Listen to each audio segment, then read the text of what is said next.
महाभारत के प्रेमियों, मैं राम सागर शास्त्री आप लोगों के समक्ष रखने जा रहा हूं कुरुक्षेत्र में कृष्णार्जुन।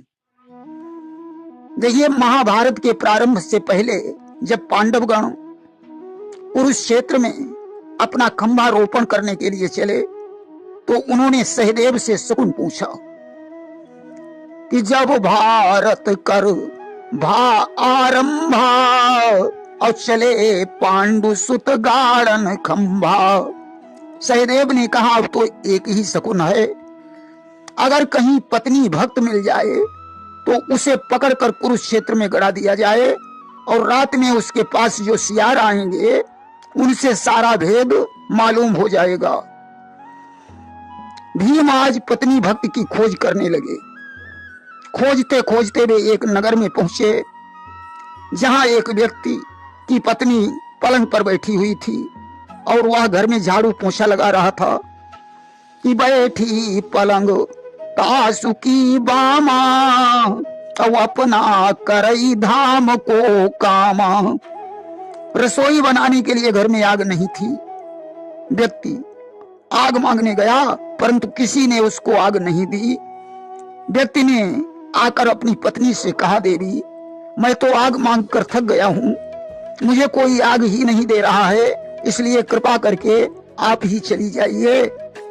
स्त्री ने कहा, मैं कैसे जा सकती हूं, मेरे पैरों में महावर लगा है, मेरा महावर खराब हो जाएगा। कि तब बनिता बोली ताकेरी और पायन लाग महावर मेरी और जो तुम कंध चढ़ावो मोही तो वानी देहूं मैं पावक तो ही। अगर तुम मुझे अपने कंधे पर बैठा लो तो मैं आग मांगकर तुम्हें दे सकती हूं। पुरुष ने कहा, इसमें कौन सी बड़ी बात है, आप मेरे कंधे पर बैठ जाइए।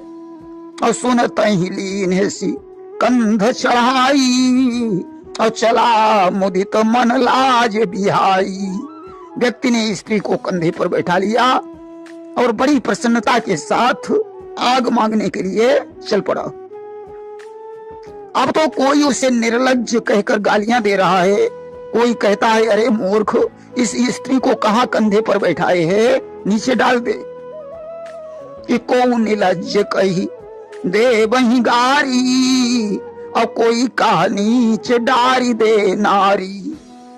कोई कह रहा है, अगर यह हमारी स्त्री होती तो मैं इसे जान से मार डालता। कि जो इन्हीं होती नारी हमारी और डरते ताही जानते मारी। यह सारा चरित्र भीम ने अपनी आंखों से देखा कि यह सब चरित्र भीम जब देखा तो नारी भक्त निश्चय करी लेखा। भीम समझ गए कि इससे बड़ा स्त्री भक्त और कौन हो सकता है। आज तो भीम ने झपट कर स्त्री को नीचे गिरा दिया और उस पुरुष को उठा लिया, ले जाकर कुरुक्षेत्र में गड़ा दिया और रात में छुपकर सियारों की बातचीत सुनने लगा। एक सियार ने उसे सूंघकर सभी सियारों को रोक दिया कि इसका मांस कोई मत खाना, अन्यथा करोड़ों वर्षों तक नरक में जाना पड़ेगा। इसका प्रत्येक अंग अशुद्ध है क्योंकि इसका शीश कभी भगवान और गुरुजनों के आगे नहीं झुका। इसने आंखों से कभी भगवान का दर्शन नहीं किया, अपने हाथों से कभी दान नहीं दिया, इसके पैर कभी तीर्थ यात्रा करने नहीं गए। यह कामी पुरुष स्त्री के लावण्य में डूबा रहा। ऐसे पापी का मांस खाने से वैकुंठ कैसे मिल सकता है। कल यहां महाभारत होगा, उसमें नाना प्रकार के अस्त्र शस्त्रों का संधान होगा। बड़े बड़े बलवान युद्ध में जूझेंगे कि चली हैं अस्त्र शस्त्र विधि नाना और जूझी हैं बड़े बड़े बलवाना। उनका मांस खाने से हमें देवलोक की प्राप्ति होगी। कि भक्षण की ने जिन कर्माशा हुई है हमें देव पूर्वासा। आज तो सारे सियार वापस चले गए। भीम ने उस व्यक्ति को छोड़ दिया और वह सुरक्षित अपने घर चला गया। देखिए, जिस समय कुरुक्षेत्र में कृष्ण और अर्जुन पहुंचे तो वहां युद्ध की देवी प्रकट हो गई। इस समर भूमि जब गए कृपाला और रणचंडी प्रगटी ते ही काला। युद्ध की देवी ने कहा, यह हमारी भूमि है, बिना रक्तपान किए मैं तुम्हें युद्ध नहीं करने दूंगी। कि रक्तपान पहले हम की हूं और बिना बलि युद्ध करन नहीं दी हूं। अब तो अर्जुन विचार करने लगे कि आखिर किसका बलिदान किया जाए। भगवान कृष्ण ने अर्जुन से कहा, अब तुम्हें उलूपी के पुत्र इरावन का बलिदान करना पड़ेगा। आज कृष्ण और अर्जुन इरावन के पास पहुंचे और उन्होंने कहा, इरावन, हमें तुम्हारी सहायता की जरूरत है। इरावन ने कहा, बताओ मैं किस प्रकार से आपकी सहायता करूं। भगवान कृष्ण बोले, रणचंडी बलिदान मांग रही है, इसलिए तुम्हें अपनी भेंट देनी होगी। इरावन ने कहा, मैं कुंवारा हूं और कुंवारा मरने पर मेरी मुक्ति नहीं होगी। कि तब ही इरावन वचन उचारा और मुक्ति होई नहीं मरऊं कुंवारा। इसलिए पहले मेरा विवाह करवाओ और इसके बाद मुझे रणचंडी की भेंट चढ़ा देना।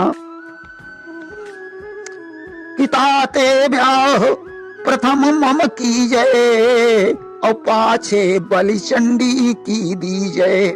आज तो कृष्ण और अर्जुन ने उसके लिए कन्या की तलाश की, परंतु जब कोई कन्या नहीं मिली तो भगवान कृष्ण ने किन्नर का रूप धारण किया और इरावन से अपना विवाह कर लिया।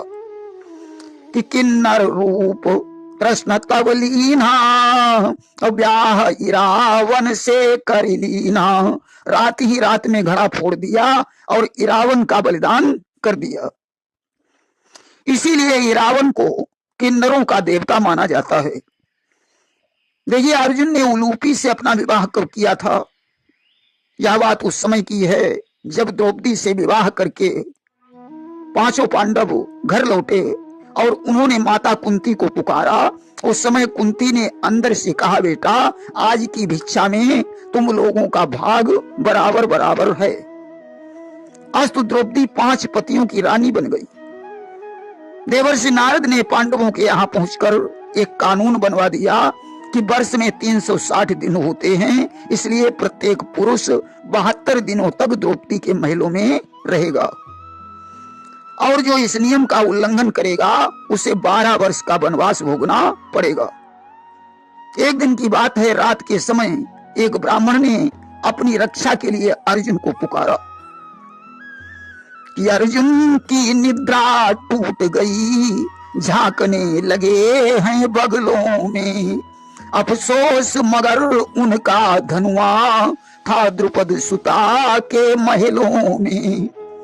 अर्जुन की निद्रा टूट गई। उन्होंने देखा मेरा गांडीव धनुष तो द्रौपदी के महल में है। उस दिन द्रौपदी के महल में धर्मराज युधिष्ठिर की बारी थी। अर्जुन ने महल में जाकर अपना गांडीव धनुष उठाया और ब्राह्मण की रक्षा की। इसके बाद 12 वर्ष का वनवास भोगने के लिए चले गए। वहीं उलूपी के साथ इनका विवाह हो गया, जिससे इरावन की उत्पत्ति हुई थी।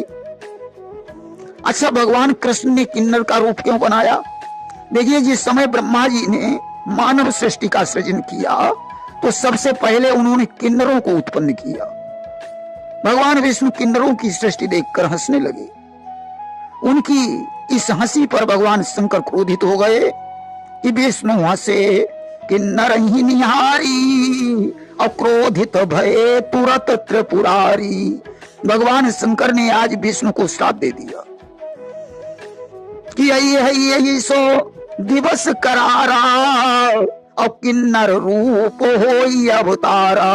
एक दिन ऐसा भी आएगा जब तुम्हें किन्नर का रूप धारण करना पड़ेगा। आज तो उसी श्राप के कारण भगवान कृष्ण ने किन्नर का रूप धारण करके इरावन से अपना विवाह कर लिया।